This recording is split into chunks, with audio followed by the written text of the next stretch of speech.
I am here after the shizzle at the Las Vegas Grand Prix, where McLaren decided that all the points that we score in Vegas stays in Vegas. After the blunder that the Papaya team did in the Las Vegas Grand Prix, the Drivers' Championship is wide open. And today I'm going to break down the Drivers' Championship in detail.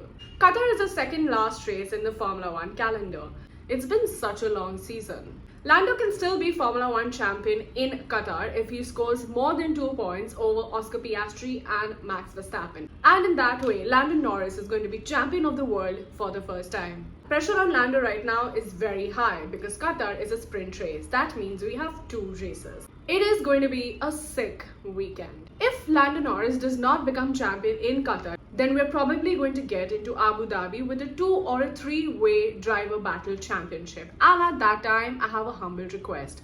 Dear Latifi and Masa, can you switch on your location because I would like to have a chat with you. So McLaren has won the Constructors a long time back. It's literally ancient history. And standing seconds in the Constructors is Mercedes. I think that they're going to clinch the second. I mean, guys, Red Bull is only 40 points behind. And I don't know how they have reached there because literally most of the points scored in Red Bull is by Max Verstappen. Liam Lawson and Yuki Tsunoda were literally just testing tires and chilling. And I don't know what they have done this season, but they have done something.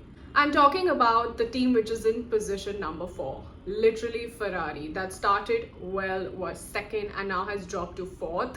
You guys understand that this is a season where Ferrari has not won even one race and Qatar is literally their only chance because they're definitely not winning Abu Dhabi. So Ferrari without a race win in a season, the whole reason why we have Formula 1 is Ferrari and we have no race win by Ferrari in the 2025 season. It's literally shit.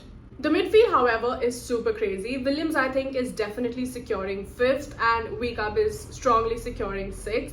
But I really want to talk to you guys about what happened in Vegas because what happened in Vegas directly affects Qatar. So let's get into what did McLaren do in Vegas. I mean, McLaren has been an incredible team this season. They have literally built a rocket ship. If Hamilton or Max Verstappen were driving that car, then probably the championship would be over a long time back.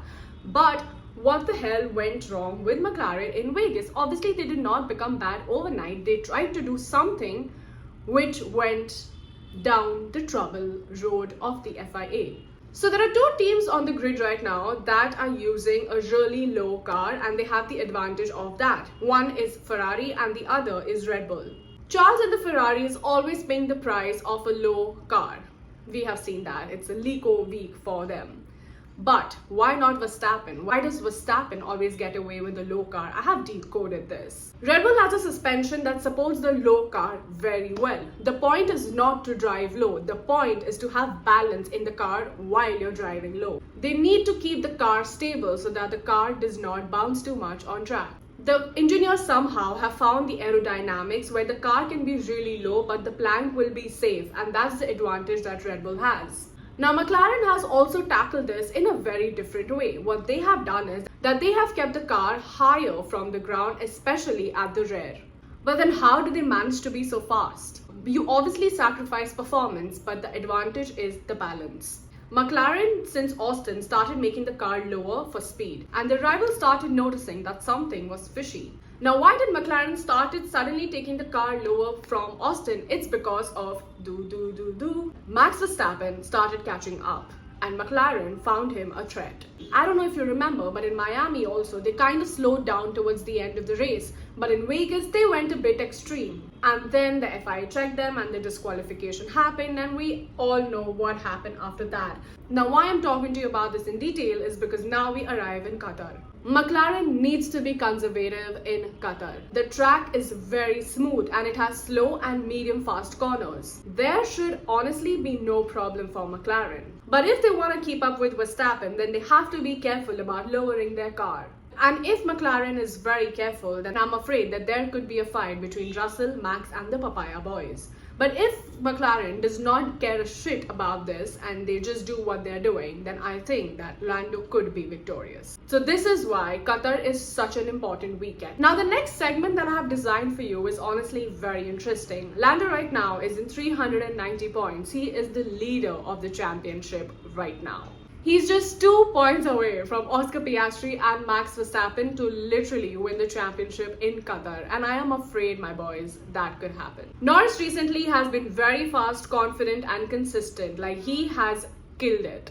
The move that he made on Verstappen in Vegas was very new and very bold. But it was a good sign that Lando is here to take risk and fight. But then he went wide, which also shows that he's not totally ready. Oscar is at 366 points, which is in a tie with Max Verstappen. What the hell, right? He needs more points than Norris to go to the Abu Dhabi Grand Prix. But the form of Oscar Piastri is honestly not in form anymore. From the cold, consistent Oscar, we are seeing an Oscar that is now cracking up in pressure. I don't know what has gone wrong. Maybe I kind of do, but I still don't know what has gone wrong. I mean, just because I read stuff on Reddit and Twitter does not mean that I know what's happening in the McLaren factory. Now coming to Max Verstappen, who has somehow reached 366 points and literally made the championship so interesting. This man has nothing to lose but everything to gain. He is a 4-time world champion and he has already been through immense pressure in Abu Dhabi in 2021. So he knows how to do this. He has the confidence and the experience of literally fighting with the best. And that honestly is the only advantage that Max Verstappen has over the Papaya boys. What's also interesting that Vettel recently said that it's scary that Max Verstappen is still improving. I mean, Max is literally perfect. What is there to improve? Now coming to a little bit of Qatar track. Qatar is actually a MotoGP track.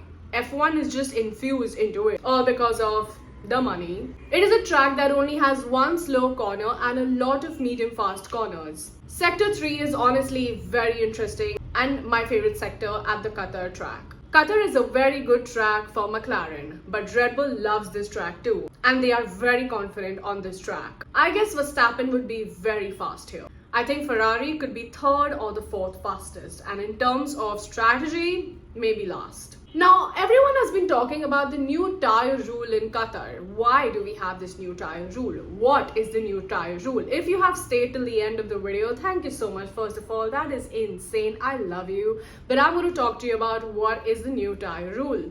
In 2021, on lap 33, Bottas punctured his front left tyre because he had worn out too much. In 2023, Pirelli saw that the life of tyres in Qatar is not too much because drivers are going over the curb again and again. In 2024, Sainz and Hamilton also puncture their tyres because of excessive use. So to avoid tyres blowing up in 2025, Pirelli comes up with a new rule that tyres are not going to be used for more than 25 laps, which I think is a great rule.